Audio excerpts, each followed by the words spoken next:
Okay, good afternoon to everybody. Appreciate, as always, you guys following the team. And, it's been an unusual year in a lot of regards. And now, for the first time, we got a couple games scheduled in December. So one more optic that we're all kind of dealing with, a little bit different for sure. So, just looking back for a minute at the game Saturday or Friday, certainly good to get the win. It was a 60-minute effort like you'd expect. So happy for our football team that way. Got off to a good start in the ball game. Our opponents closed the gap right before half, got a touchdown, and then took the lead in the second half right off the bat too. So really, really pleased with the way our team responded. A little bit of adversity there, a little bit of a challenge, and the guys just kept playing and did a good job to finish out the game. So happy about that. Gave us an opportunity on Saturday to have a chance to recharge a little bit. Everybody was off. For the players, it was a good time for them just to get away from things a little bit and hopefully get recharged and get a little energy for the last 2 weeks here. So came back in Sunday, plenty of work to do. Certainly looking at the tape, going through that with our players, a lot of things to clean up, and that's kind of where our attention was. And a lot of positives from the film, but also a lot of things that we can get better at, and just start with trying to avoid. We had way too many third and longs on Friday. And probably gave up too many chunk plays on defense too. Those things both have affected you. So, again, lot to cover there. I think we did that, and then we certainly moved on to Illinois as fast as we could. Before I close out, just again want to congratulate Keith Duncan for being recognized by the Big Ten Special Teams Player of the Week. Certainly well deserved. Keith's been a really good football player for us, but is a tremendous individual, and he gets good assists there with Ryan Gersonde, the holds, and Austin Spiewak with the snaps. So, just happy for those guys to be recognized their efforts, and certainly is a big part of the game the other day. Moving forward to Illinois, our captains are the same as last couple of weeks here. We've got Nick Neiman, Chauncey Golston, Matt Hankins over on the defensive side, Makai Sargent, and Tyler Linderbaum on offense, and then Keith Duncan special teams wise. Really not a lot medically. I think Coy Cronk might have an opportunity to play some this week. He was stressed out the other day, just didn't really get any action. It's probably better for him to not have to play. So hopefully he's moving forward here, and we'll just kind of see where that all goes here. But moving on to Illinois, obviously, the biggest thing there is we have a lot of respect for them and their program. I think they've done a really good job over there. They were not a real strong team 4 or 5 years ago, and they've made just nothing but steady progress, steady improvement. We witnessed that firsthand last year. So I think, the biggest thing that impresses me, Coach Smith is obviously very, very established. He's a tremendous football coach, great human being, and clearly went in with a vision. They've recruited, I think, well. They've had a vision building the program, and when you look at them, to me, I think the thing that really stands out is that they've got a system in all three phases. Obviously defensively, Coach Smith's got a strong background there, and that's been pretty consistent over the years, although I think they've changed a little bit, and they clearly know what they believe in offensively. They're doing a great job, especially running the football, and then special teams, same way there. So when you watch their tape, there's a lot of consistency, and it's very clear to me their players understand what they're being asked to do, and they play really hard and they play fast, which is, it's what it takes to be successful. So we're going to have our work cut out for us in that regard. I think the other thing that's interesting, last year we saw their improvement. You think about a couple of years ago when game got out of hand in the second quarter of the block, the special teams defensive play, just a weird game in a lot of ways. But last year, it was a whole different outfit that we played, and it was a 60-minute ball game. They've made, tremendous progress, and I think that's what you're seeing right now. And this year, to me, it's a little bit strange just because if you look at how they've been affected by the virus and what have you, but I think ultimately, just in a nutshell, all you got to do is look at their last time out when they had their quarterback back in and were able to do the things they wanted to do. They did them extremely well against a team that we'd really struggled to beat the other day. So it was a really impressive outing when they were over at Nebraska 2 weeks ago. That's the Illinois team that we're trying to get ready for right now. So we know that we have our hands full and a lot to work on there. So that's kind of where it is right now. And then the other obvious ingredient, we're going to go on the road. And again, you're not fighting crowd noise, but just anytime you travel, there's some logistical issues to deal with. And this will be a little different because the state of Illinois has got some restrictions on meetings.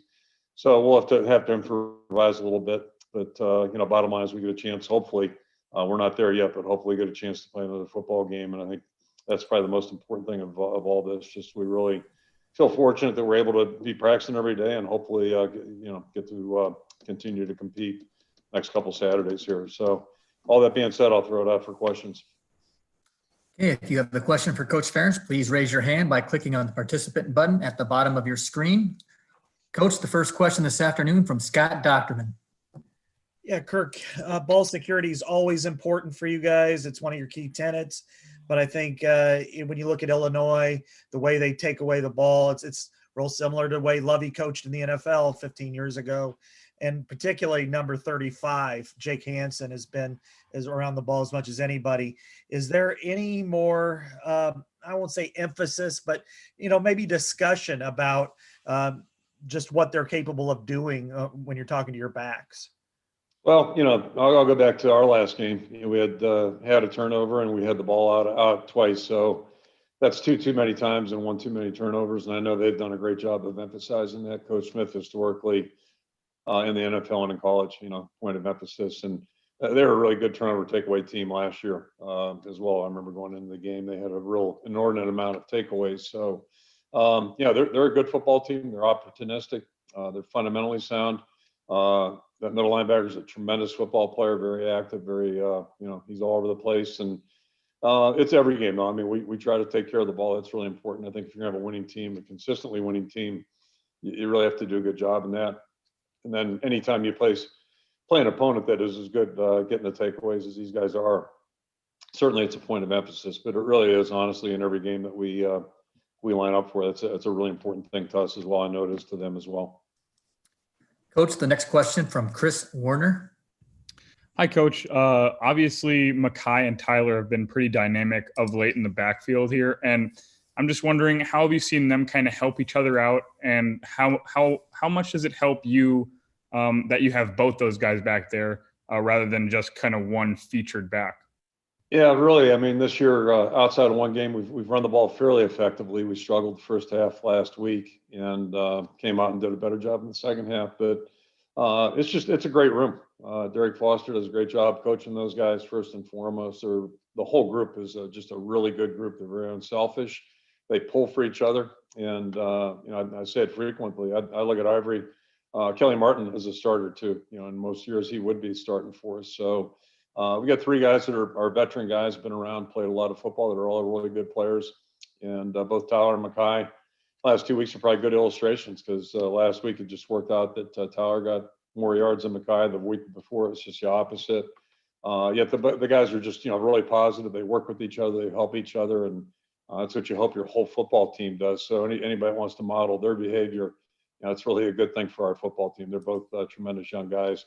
Again, I throw Ivory in that same group. The next question, Coach, from Isaac Goffin.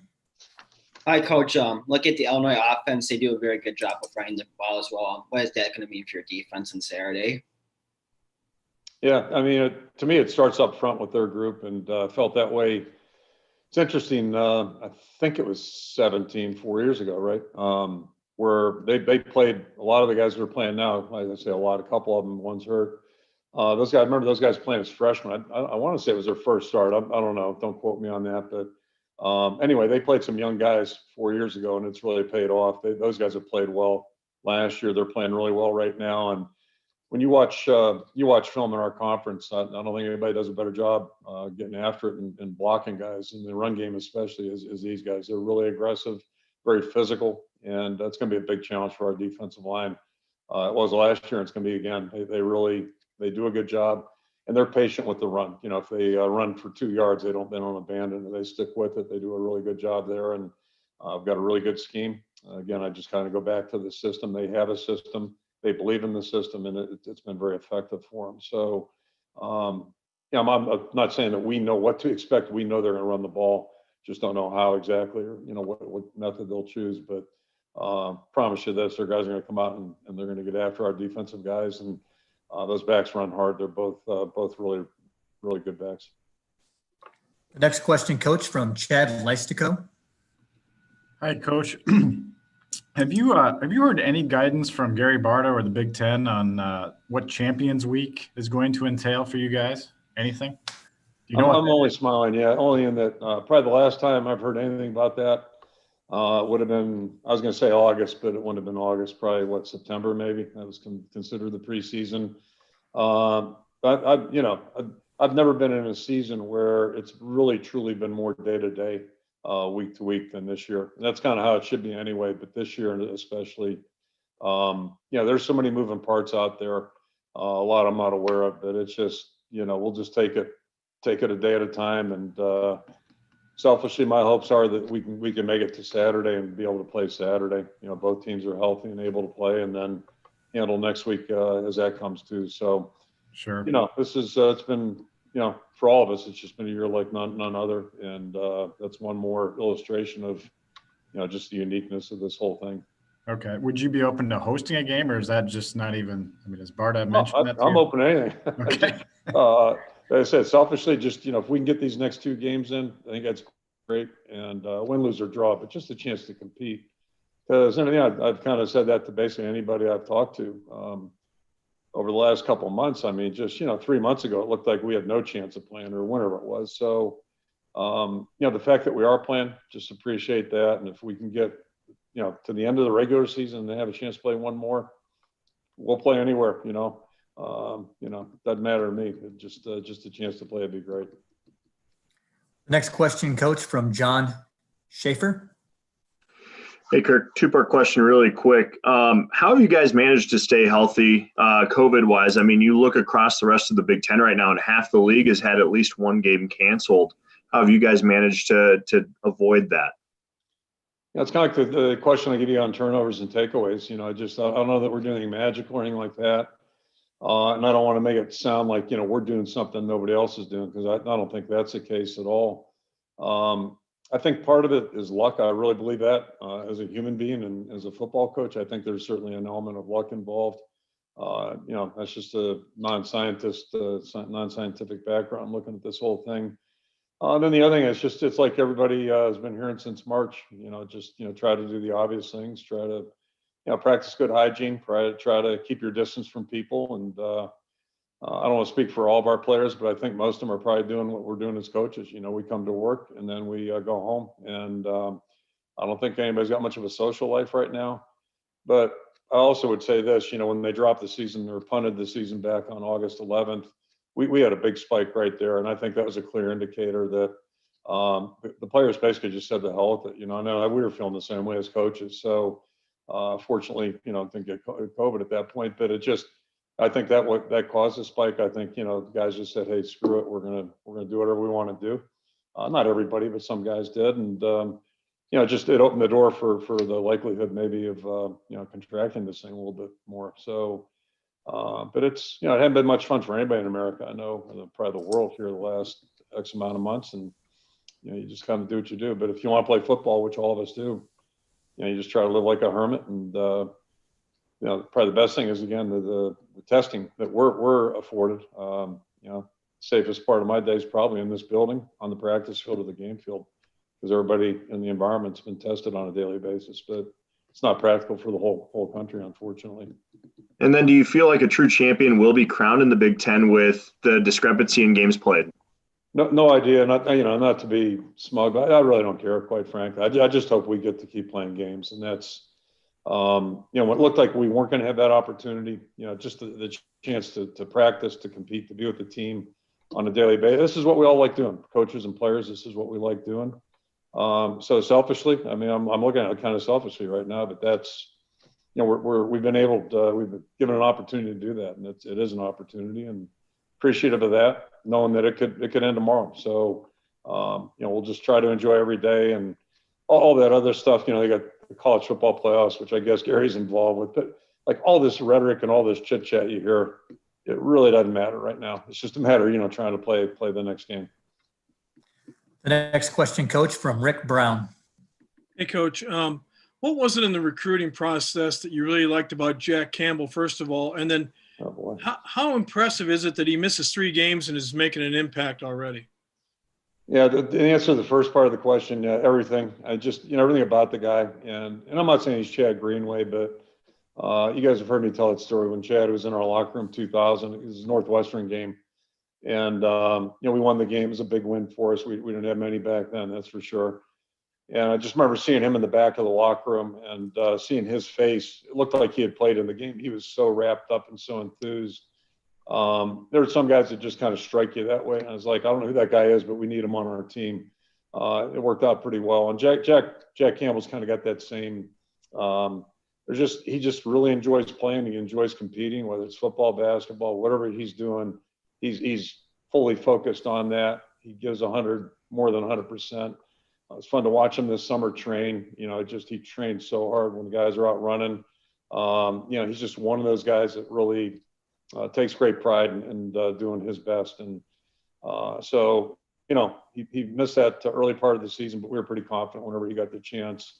First game, he was a little rusty, but we felt like when he got the chance, he would look like he did in practice, which is pretty good. And, so it's a really, we talked about the running backs. You got two guys like Jack, and you got, Seth Benson, who's really played well. And Seth was under-recruited. He's not the biggest guy in the world, but he's a heck of a football player. And just, same thing. He's got the right mentality to play. So, when you get guys like that just, it makes your whole team better. And both those guys do that.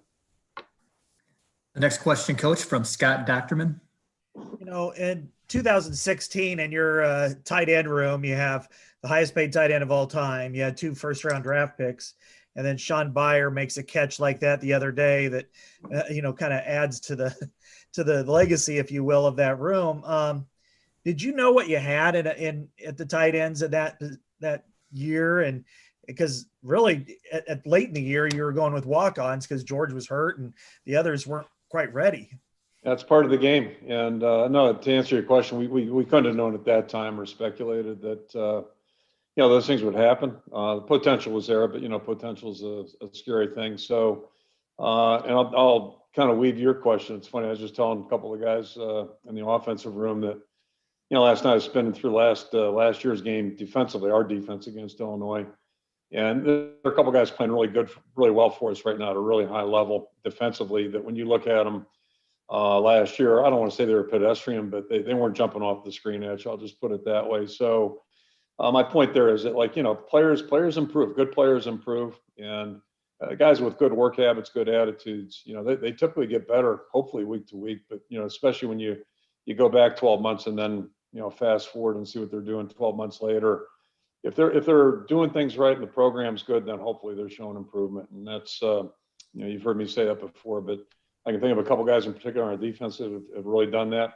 And, they were just kind of like holding the fort there a little bit while the ones were over getting a drink of water. And then the ones came back in and looked like the varsity again. So, but now those guys are the varsity. And same thing with those tight ends, all of them had different paths to get here. All of them had different paths as they ascended. But the key thing is they've all ascended, and that's really neat to see. And really happy for Sean. That was a great effort the other day. So really great to see that.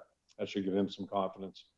Was TJ, I'd heard stories that he kind of torched your first team defense quite a bit that year. And if you would have had that 4-game block, would he have certainly played at that point in that year? Yeah, he probably would have gotten some snaps for sure. But yeah, he did a good job. And that tells you a lot about a player too when they're on the scout team, because some hide, some just kind of disappear, and other guys keep playing and really, compete. So yeah, he definitely had that aspect. He was trying to make those guys have to work, and he was successful quite a few times as his first year on campus. The next question, Coach, from Tom Kakert. I think I read somewhere, you've probably heard me say this, I think he's like the 19th ranked guy in that class. So much for those recruiting rankings sometimes, right? And, that's like us not recruiting Nico, right? Reganey the first time around. That was really smart on our part too. I don't do the coaching, the rankings, Kirk, but anyway. Yeah, please don't. Don't rank our rankings. No. Any follow-up on Clapping Gate? And do you realize you've kind of become kind of a viral sensation with some of your post-game commentaries? Yeah, things must really be slow in the world today. So, whatever. But no, I've certainly moved on. We turned the page. It didn't work too hard Saturday, but we turned the page Saturday and, on to the next one. Coach, the next question from Jeff Johnson. Yeah, hi, Coach. You talked a little bit about Illinois having different rules as far as gathering. Can you expound on that a little bit? Does that mean that, you like team meetings and things like that, you have to split things up, or? Yeah, exactly. I think you can go outside and have them. I don't think that's really too well advised in December, right? We talked about that a minute ago. So we'll just basically kind of take what we did for the Penn State schedule. The only thing we won't do is go back and forth to the airport a couple times. So we'll just try to be a little bit more efficient. Do the meetings we normally do Friday in the hotel. We'll do those here, and then we'll hop on a bus and shoot over there, get in there a decent hour, that type of thing. So the meetings we have over there just kind of be in and out. You have to do deals and, just kind of go from there.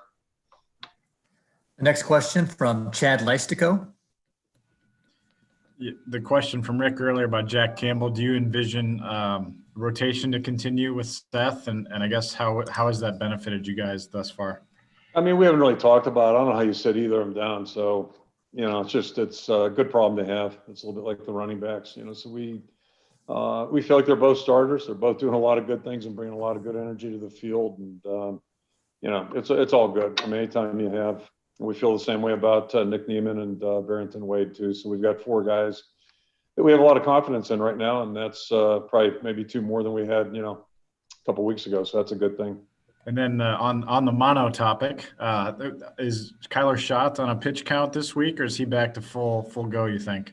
Yeah, we really haven't talked about that either. I think he's fine. It's not real hot out and doesn't seem to be an effect on him at all. So I think we're okay to go. But same thing there. While he was out, we had other guys playing well. So I don't know which one we sit down at this point. I really think between the 3 of those guys, we'll just rotate them through. And, so it shouldn't be an issue with Kyler and fatigue, all that type of thing.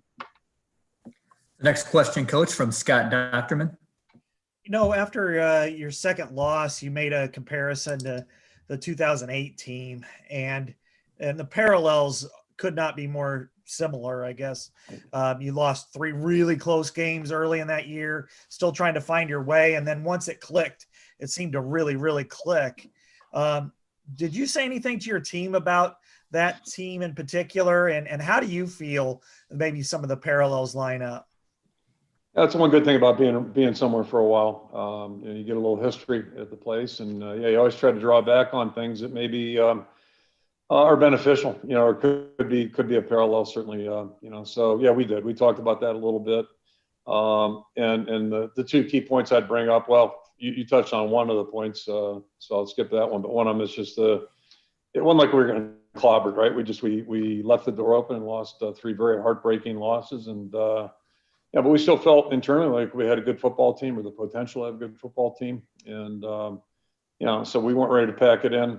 Back then, that would have been early October, mid-October. And certainly this year, after those first 2 games, I don't think anybody here was ready to pack it in unless they wanted to. And I think the 2 things that are key moving forward is, first of all, we took great leadership in 08, and that team had great leadership internally.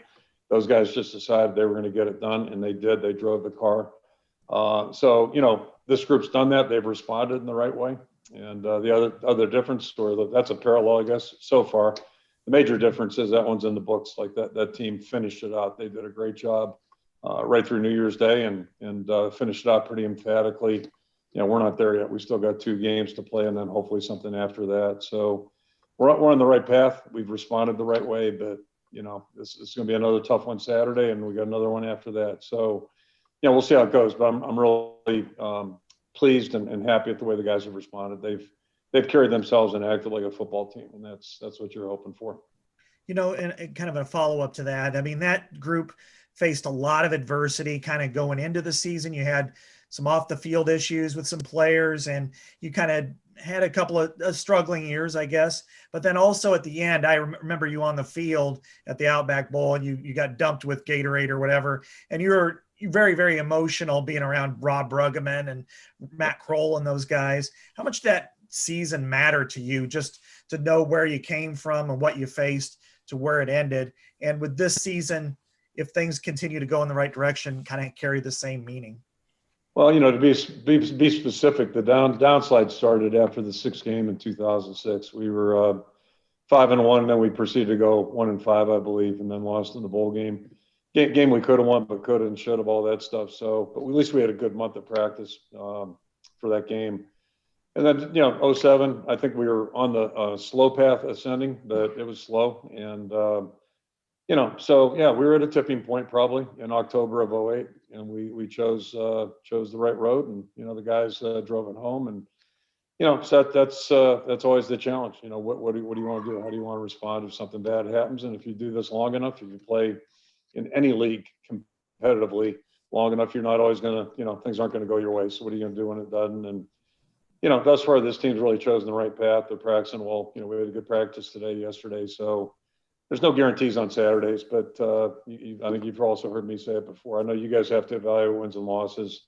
It all starts there. For us, it's more about how guys handle themselves on a daily basis, you know, how they live and how they go into school and how they practice and plan, competing, treating each other. And this team's acting like a really close-knit team. So it's going back to the health thing and all that. I'm just enjoying every day being with the team. And that's all you can ask for in coaching, I think, you know, is just to really enjoy the people you work with every day. So we'll see what we can do the rest of this week. And hopefully we'll get another chance one more week later. But, you know, every day's been a good day. Hopefully we'll have a good workout tomorrow morning.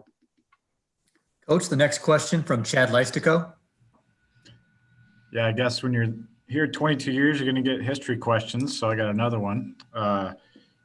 You just completed your 4th undefeated November. The other 3 were 02, 04, and 15. Pretty special company that this team is in. What does that say to you? Well, first of all, that's one more weird fact because, again, the season should be over, right? Based on that, nothing's really registering or clicking logically this year. But it's again, just what I just talked about. I think just that this team's, you know, they've chosen the right path after 2 tough losses. They've chosen to keep pushing forward, and I think they're enjoying it with each day a little bit more. And hopefully they're just also realizing that, you know, each week it's a challenge. We talk about that all the time. Respect what it takes to win, especially in this conference. And you know, that's when I look at last year's game with Illinois. That's exactly what that was all about. I mean, that was a tough, hard-fought win, right down to the wire. And that's what we need to be prepared for again this week, because it's based on what I saw when they were over at Nebraska. They got it humming pretty good. Coach, we'll go back to Scott Docterman. Yeah, quarterback. What did you think of Spencer's game the other day? And would you feel comfortable if Alex Padilla had to go in for a series, a half, you know, for whatever reason? Well, I think he's good enough to win. That's the number one goal. So, yeah, I think that was good. And I think he's, you know, continuing to move forward and improve. And every game he's got good plays. Every game he's got some that, you know, I'm sure he'd like to correct or do a little bit better. And, you know, as far as Alex goes, I think Alex is, I've said this publicly, I think he's been improving, you know, significantly. You know, over the last, whatever it was back in the preseason, actually, you know, looked for the first time like it looked like it was starting to click for him a little bit. But not the, you know, I think I've probably been this way for 22 years. I'm never anxious to see the second guy in there unless it's for a good reason. And, you know, so just keep our fingers crossed that we can keep playing with, you know, the guys that we have. But, you know, if he goes in there, I'm sure he'll do a good job. I think he's worked hard for it, and it seems a lot more comfortable. All that being said, though, that'd be the first time he's been in there when it counts. And that's different for anybody that goes in as a quarterback. Just any position, it's hard, you know, the first time you do it. So we'll see what happens. You know, there have been a couple of quarterbacks, Nebraska ran 2 quarterbacks. Illinois goes with 2, 3, 4 quarterbacks. Do you ever anticipate doing that at Iowa, where you shuffle guys in and out for the? Not this week. No, not this week. And I didn't mention that. I should have mentioned that. This is like week 3 where we're probably going to see 2 quarterbacks. I should have mentioned that little fun fact. But the major difference is, you know, from my vantage point, at least, the last 2 weeks, both quarterbacks have been similar in terms of what they do. So it wasn't like, you know, you got this over here and then that over there. In this case, it is very different. These 2 quarterbacks are very, very much, you know, different that way. So that is a little bit of a challenge for our defense, for sure. It's one more thing to have to you know, try to be ready for and prepared for, whatever. And then I'll answer the question, give you a little bit more history. 1981, my first year here, we did play 2 quarterbacks with Pete Gales, Gordy Bohannon, and played it successfully. And, you know, it worked out just fine, you know. So I've been around it, but I don't know that that's a optimal situation, but we'll cross that bridge whenever we get to it. Okay, any more questions for Coach Ferentz? All right, Coach, thanks for your time. Good luck on Hey, guys. Saturday. Thank you. See you Saturday. Thank you, everyone. We will have a transcript from Coach Ferentz's news conference this afternoon, so we'll see you then. Thanks so much.